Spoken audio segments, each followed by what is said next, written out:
Web Marketing That Works podcast, episode number 60, with Jeremy Miller from Sticky Branding.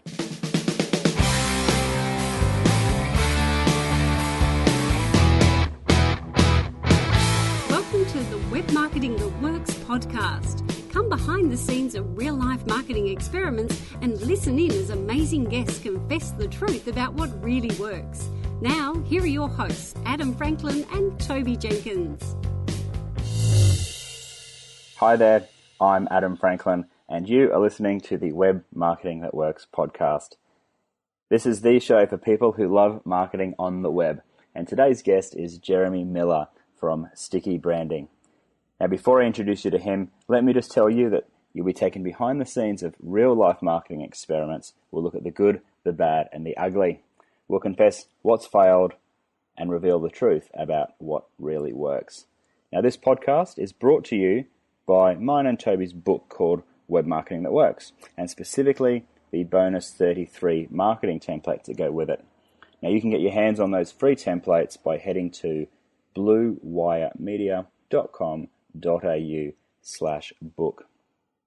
And today's guest, Jeremy Miller, is a brand builder, a keynote speaker, and the president of Sticky Branding, a brand building agency. And I have just been reading his brand new book called Sticky Branding, 12.5 Principles to Stand Out, Attract Customers, and Grow an Incredible Brand. I enjoyed this interview. Jeremy's one of the first branding people that we've spoken with on the podcast, and it's been fun because we kind of battled it out because branding is kind of on one side of the fence and inbound and web marketing is often on the other side of the fence. So we had a few little discussions about the pros and cons of each.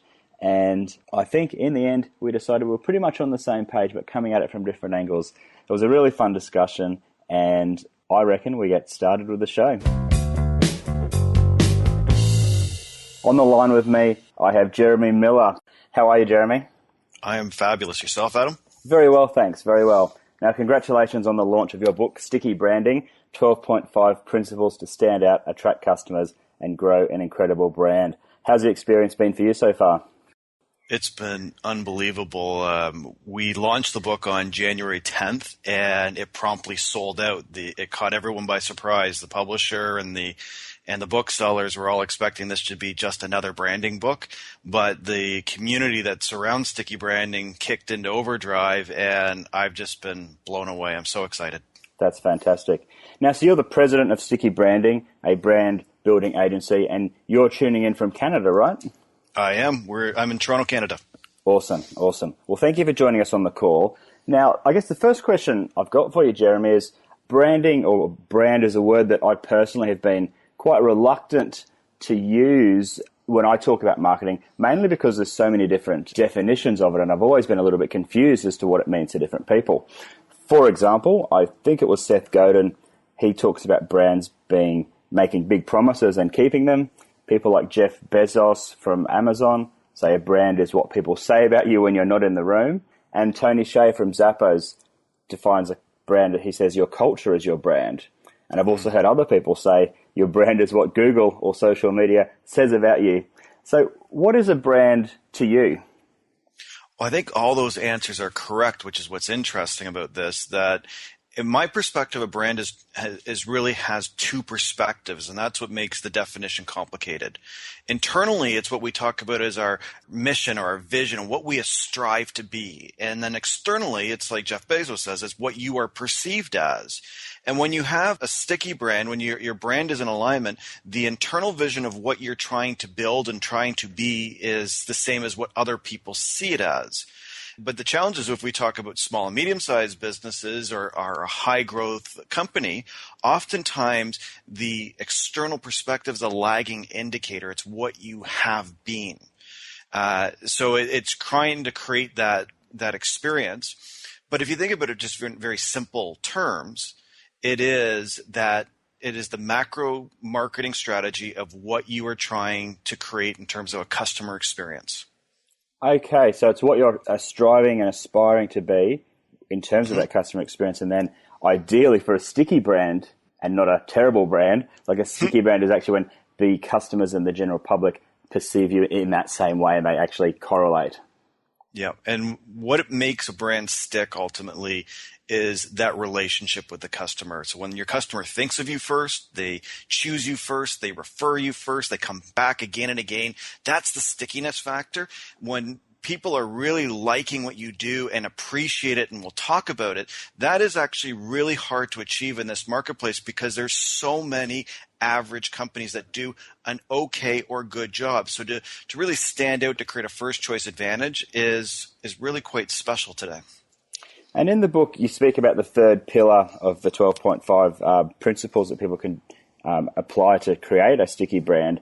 And that is the function that resonates. And you speak a little bit about Google being such a great and powerful brand because it creates tools that are useful and they just simply work. Now, should small businesses and entrepreneurial type people, should they aspire to be like the big brands like Google and Facebook or even Coke and American Express? Or does a different set of rules apply for the smaller players?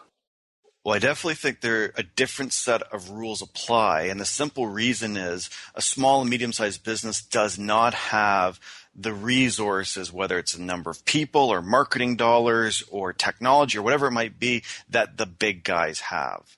But if you go to what function that resonates is from what you mentioned with Google, yes, anyone should be aspiring to that because marketing hype scratches off quickly. You might claim you're the best and you might create a customer once, but they will stick around because you've delivered real value, something that they appreciate. So the question for any business is not how do you market like Coca-Cola or how do you create a brand experience like Apple? It's how do you really serve your customers by creating functional products that serve their needs that they really appreciate using. That makes a lot of sense. Now, Jeremy, what would be your take on web marketing, a web marketing philosophy for these sticky brands, whether they're big or small brands? I think it's essential, Adam, in the sense that for most companies today, the web is the first point of contact, and the web is the second point of contact, and the third point of contact. It is where the relationship exists. We're not getting opportunities to meet with our clients every week at the local chamber of commerce or the board of trade or some other kind of networking place. We are interacting with our customers online. So web marketing is something that I believe any company that's striving to create a sticky brand has to truly invest in. And I would sum it up this way. Think of your website as a salesperson. The measure of success is to create a website that sells as well as your best salesperson. And if you're the business owner and you're the best salesperson, it should sell as well as you. Yeah, absolutely. Absolutely.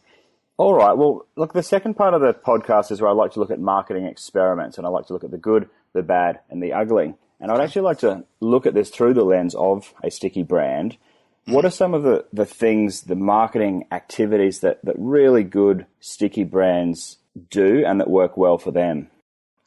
Well, I think the first comment I would make is sticky brands are excellent marketers in the sense that they use the tools at their disposal to connect with their customers and build relationships. And so if I take an example from one of your prior podcasts, you had Ginny Dietrich on. And Ginny is someone I featured in the book because I think she's done a remarkable job in terms of engaging with her market and creating a blog and a social media outreach that builds and scales relationships. And the output of that is it makes Ginny and the Armin Dietrich team appear to be everywhere. And that's one of the results you tend to see with companies that are really creating sticky brands is they are purposeful in their marketing and they know who their customers are and they know how to connect with them and they just invest in it to the point where they appear to be everywhere. You see them on Twitter, you see them at events, you see them on YouTube, wherever it might be. That repetition really creates the experience that these guys are special. They are doing something that is unique and I should pay attention to them. I agree, and what I find also particularly about Ginny and her company and her blog and book, Spin Sucks, is that, and I guess the good brands that I've seen are very good at humanizing their business and, as you say, creating that human connection, even when you may not have actually ever met or spoken in person or even over Skype with somebody, but it feels like you know them before you ever do. And it's exactly what you do with your podcast and the relationships that you create, that you are sharing a piece of yourself and it's professional. It's very well done, but it's not that it's this walled in glossy perspective of of Blue Wire Media. What you are creating is that relationship that someone has with you so that they know you, like you, and trust you. And when they meet you, they go, oh, I've been following you for years. This is fantastic. And they feel comfortable with you out of the gate. And I guess it helps a lot if you're actually being human and real and authentic on whatever marketing or social media or podcasting activity you do. And if that correlates with how you actually are in real life or how the business operates in real life, I guess what you're calling is it would be a sticky brand, because how you present yourself and how people perceive you are actually one and the same. Yeah, and I think that's what makes it ultimately interesting. Anyone can put out the glossy, professional, non-human perspective of their business. That's safe. Safe and boring, right? Exactly. And so when you can connect with someone on a human level, that immediately starts to separate you from all your competition, because people buy from people. We buy from the people that we like. Not if we're only buying a service, we're going to buy what's cheapest. Yeah. So what do you say then to the terrified marketing managers or brand managers or communication managers that are listening to this and thinking, that's all well and good, but for as long as I can remember, I've always had full control over how we present ourselves. It's always been glossy and overproduced and safe, and I just pay money and the ads go out there, versus becoming more human and opening ourselves up and becoming more vulnerable. That must be a really scary prospect for a lot of brand managers or marketing managers. What do you have to say to them? I guess it could be scary, but we all have to start somewhere. What do you say to your clients when they're trying to hide behind safe search engine optimized inbound marketing content? How do you get them to draw their personality out? Well, I explain to them that, exactly, people buy from people who they know, like, and trust. And part of that is lifting the kimono and revealing a bit of themselves and being human. And even just the very starting points can just be signing off your name at the end of a tweet if it's coming from a company Twitter account, so they know, it's not just coming from XYZ Corporation, it's coming from Mary there. So there's, immediately that's a deeper degree of human connection than if it had just been from the company. And so these baby steps I encourage people to take, and then gradually reveal a bit more about maybe what's going on in the office, or a photo of that person, or a team event, so that you actually see the people that you're interacting with, and gradually, I guess, they become more comfortable with it. But I know there's a lot of old school people that this is quite a foreign concept for. It is. And so that's the challenge that the old school people have, is they have a choice. They're either going to catch up or they're going to be displaced.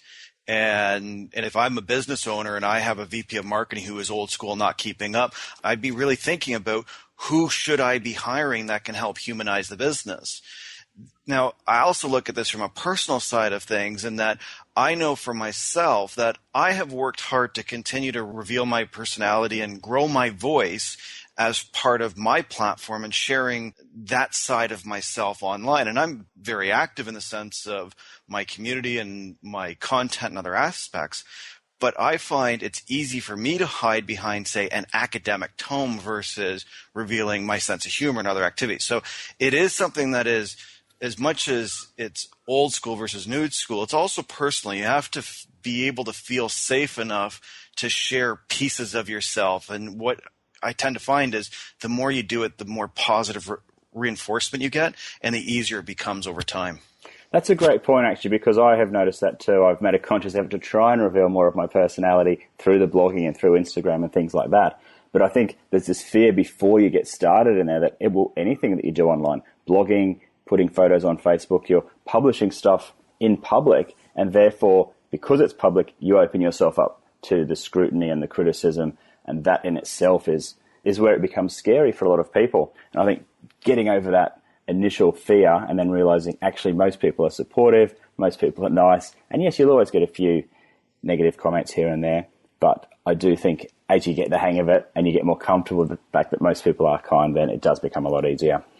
Yeah, and you have to push yourself. I'm always in awe of the extrovert that just does it naturally. I know for myself, none of this comes naturally. It's a conscientious effort every day to show up and reveal something more, or make a decision over the next quarter how to pull that out a little bit further. It's a process. Okay, now let's have a chat about some of the bad things that brands do. And one specific, actually I'll start first. What are some things, marketing things that brands do that don't work, or they're misguided and they fail, that you can shed some light on for us? Well, one of the areas that I rant about frequently I love rants. Let's have it. It's inbound marketing. I love the concept of it. I think we definitely want to put our brand in the path of search. But when you're putting out content that is inbound, link-driven, SEO drivel that has no personality, that is just obviously marketing crap. And that's the stuff that drives me bonkers. And you can tell when somebody has outsourced it to a search marketing firm and they haven't given them any budget and they said, oh, we just want leads. That's all we care about. And at the end of the day, all they have is a bland, ugly website with stuff that doesn't honor their customers. And that to me just drives me bonkers that anyone would not value their customers. Why would you? Like, your content is shaping your relationships and you're outsourcing your relationships. It blows my mind.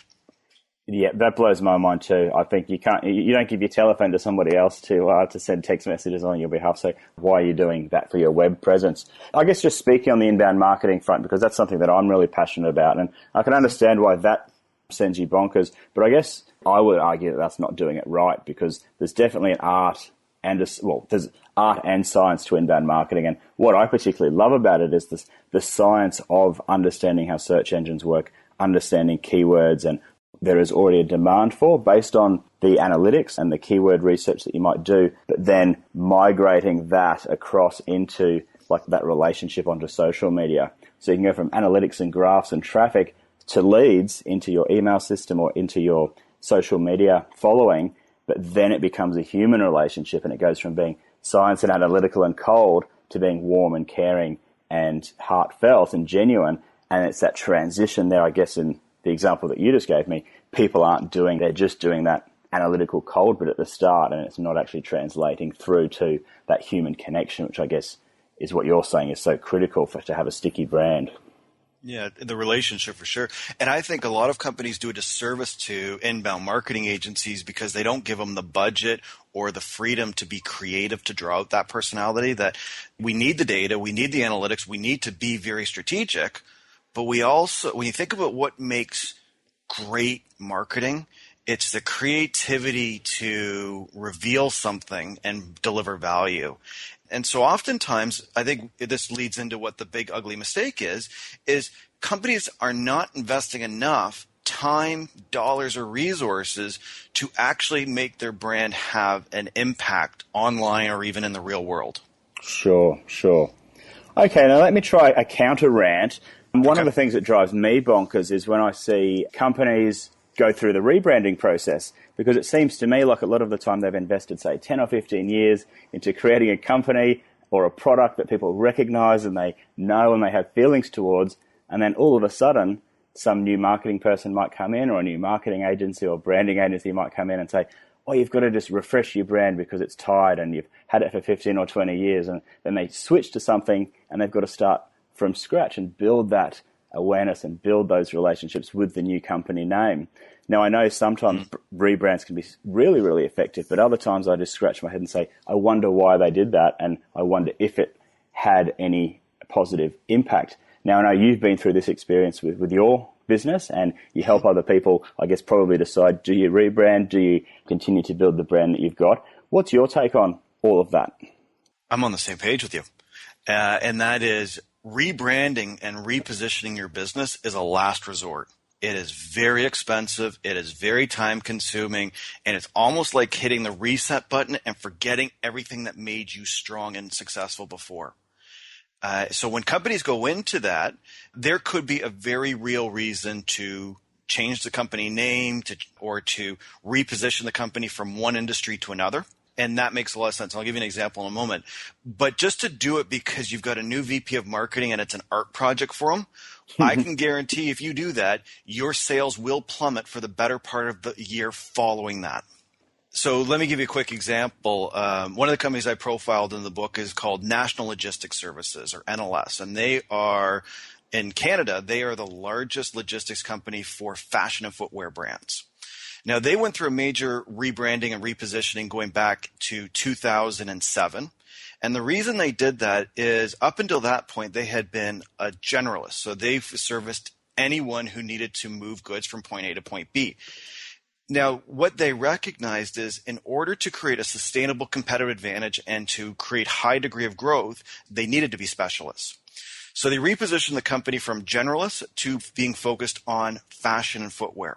Now, the net result of that, though, and this is what I talk about the cost of repositioning, is to get through that, they went through a process I call sales purgatory.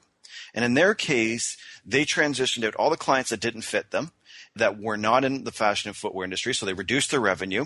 And then they went into the business development cycle to bring on those net new clients. And it took them 18 months to land their first major fashion brand, which was Aeropostale. And so you imagine what that means to a company to be not generating any net new revenue and having reduced revenue at the same time. They did that with 250 employees, and they had to do deep layoffs. They had to make significant sacrifices. But now everyone talks about the success they have. Since 2010, every month's been profitable, and they're growing at 30% year over year. They added 100 employees in the first quarter of last year, as an example. So we see the success of the last 2 years and forget about what it meant to actually rebrand. It was a very strategic and purposeful decision with a great deal of sacrifice.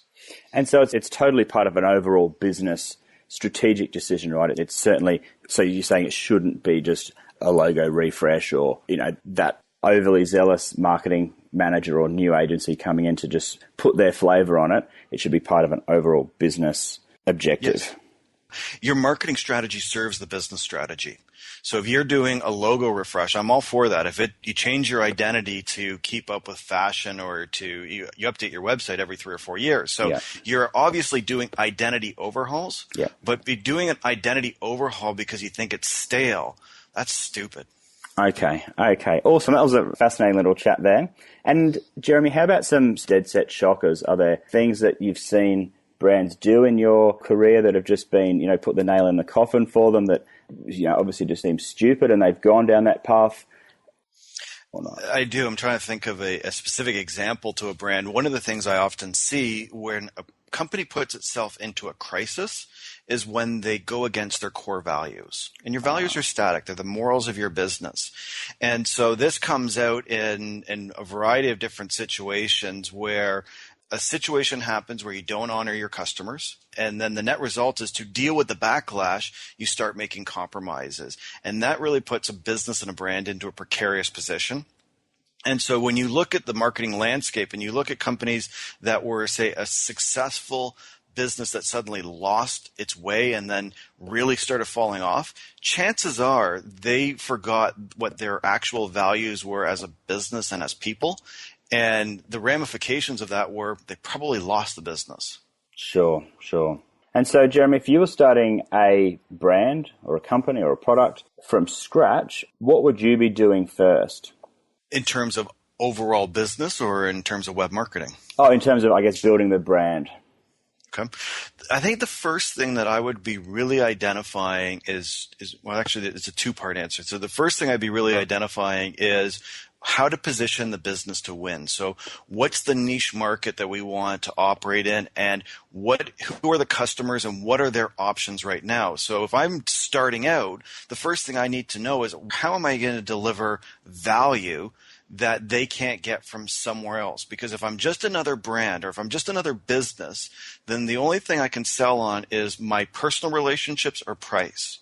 So understanding where you can stand out in the marketplace creates an opportunity to innovate and to create choice. And then once you find that, it's all about amplifying that message. So how do you get that message out? How do you let people know that you are there? So when you understand how to position your brand to win, it sets the foundation to really move forward successfully. Great. All right. Well, what I'd like to do now, Jeremy, is look at you and your own business. And so if we can just deep dive into one specific area, but through the lens of yourself and your own company, what specific web marketing activity brings you the most joy? I think it's the creative side of things wherein I get to blend content with design and then launch it out into the world. And that could be in creating something as simple as a graphic that I put out in terms of like a meme, or it could be into doing an ebook or a product. And it's what I find the most satisfying part of it is the creation of the product itself, and the care and the craftsmanship that goes into telling a story, adding in the visual elements, and putting that out there so people look at it and go, wow, that was something I want to take away and use. So there's that level of utility in what you're creating to actually provide value and to help people out with that stuff that you're creating? Exactly. And I'll give you an example. I have an ebook on my website called Nobody Likes to Dance Alone, and it talks about how I grew one of the largest branding groups on LinkedIn, which has roughly 40,000 members now. Huge. And so in creating the workbook, though, it's a 8,000 word document. But I worked really closely with my designer. I spent disproportionately more on it in terms of creating the graphical design and the fit and finish of it. And that, to me, I probably didn't have to spend as much as I did on it, but it was a point of pride to create something that was really impactful and that I was really happy and passionate to share. Awesome. Now, I also like to look at a really effective pro tip that you might have for our super advanced listeners. And I guess rather than framing it as a question, I'd actually request if you could tell us a bit more about this LinkedIn group and what sparked it and how you grew it to be 40,000 members and what results have stemmed from, creating that LinkedIn group. Sure. Well, the evolution is we launched the group in May 2010. And the idea of the group at the very beginning was, at the time, we were packaging my previous business, my family's business, to be able to sell. And I was launching my current business, Sticky Branding. And the previous business was very much driven on search marketing and inbound marketing. But the concern I had going back to 2010 was the competitive forces for search marketing and search engine optimization were continuing to grow. And what we wanted to try and understand is how can we use social media to build and scale relationships so that we had an asset that we could continue to connect with over and over again. And so we went to LinkedIn first. And the reason we did that was that's where we were most active. So we launched the group in May 2010. And the first year's philosophy was, how do you create a party when nobody's there? And that's what we called Nobody Likes to Dance Alone. Okay, and how do you do that? Well, we recruited, I had a team of 5 at the time, so each of my team members were responsible for posting questions and talking with each other to create the illusion of a dance. And then we recruited in other key parties along the way to create that ongoing experience. And then we just kept inviting people to the party every single week. And the first 1,000 really came out of our personal networks. The next 9,000 came out of a combination of networking and marketing. But it was constantly adding people in and creating that warm, welcoming environment. And that's what set the culture. And that's what set the relationship. So today the group over the last 4 years, the group has grown by an average of 300 people a week. And that's happening organically now because the tone and the culture and the relationships are all set that draws them all in to create that participation. The one thing I would say, the other reason why we wanted to start this was partially for the book that I launched recently, Sticky Branding. This came out of a piece of advice that Seth Godin wrote about on his blog many years ago. He said the best time to start marketing your book is 3 years before it comes out. So I started 5 years early to create the group so that we could launch this thing with the network already in place. So that's been a multifaceted part of my business. Okay. And so the commercial outcome is it's helped launch the book. Do you actually also find that a number of your private clients stem from this group as well? It has generated speaking opportunities. So I have 2 sides of my revenue. First is consulting and doing brand advisory with divisions of large companies and small and medium-sized businesses. In terms of lead generation on that front, no, it hasn't generated much. But the other side of my business is public speaking, doing keynote addresses at conferences and events. And it generates a number of opportunities on that front every year. Fantastic. Jeremy, who do you learn from? Oh, there's so many people. I have a Feedly account that I go to every single day, and that's probably my morning paper. And so there's 200 plus people that I learn from constantly. One of the people that I'm really gaining a lot of value from in his blog is Mark DeSoma. And he is specialized in the branding industry, and just really high quality, good content coming out of him. And finally, have you got any closing thoughts or final pieces of advice or anything you'd like to get off your chest before we close up the interview? Sure. Well, I really appreciate coming out and having this conversation. I think the one piece of advice that I would share with your listeners is the companies that grow remarkable brands, what I like to call sticky brands, choose to do that. If you look at any brand, it's grown by smart, ambitious, and patient people. And it's people who choose to grow something that is special. It's someone who really steps behind their business. So you have the same opportunity. If you believe in what you're doing, make the commitment to make your brand stand out, make the investments it's going to take to punch outside your weight class, because when you do that, you will generate more sales than your competition. And how can people connect with you, Jeremy? The easiest way to find me is on my website, which is stickybranding.com. I'm also on all the social networks at Sticky Branding, and the book is sold wherever books are sold, and it's called Sticky Branding too. So Google Sticky Branding, you'll find me. That's fantastic. Of course, I'll link to all that in the show notes. I've had a fantastic discussion with you. I've really enjoyed the rants and the chats. So thank you so much for coming on the show, Jeremy, and I look forward to keeping in touch. Thanks, Adam. It's been a pleasure. That wraps up my chat with Jeremy Miller. And what I learned from that, and it makes a lot of sense now, is that there's two sides to branding. There's what you say about yourself, and there's what other people say about you. And if those two things correlate and match up, then that is when you've got a sticky brand. And that is what is the similar characteristic between like your big brands like your Googles or your Cokes or whatever. And we can actually do that in smaller business or medium-sized businesses too. But if what you promise and what you say about yourself matches up to what people experience when they interact with you, then you've got yourself a sticky brand. So, Jeremy, thanks for clarifying that in my head. And I hope, as a listener, you learnt a lot from that discussion. I really like the inbound versus branding discussion there.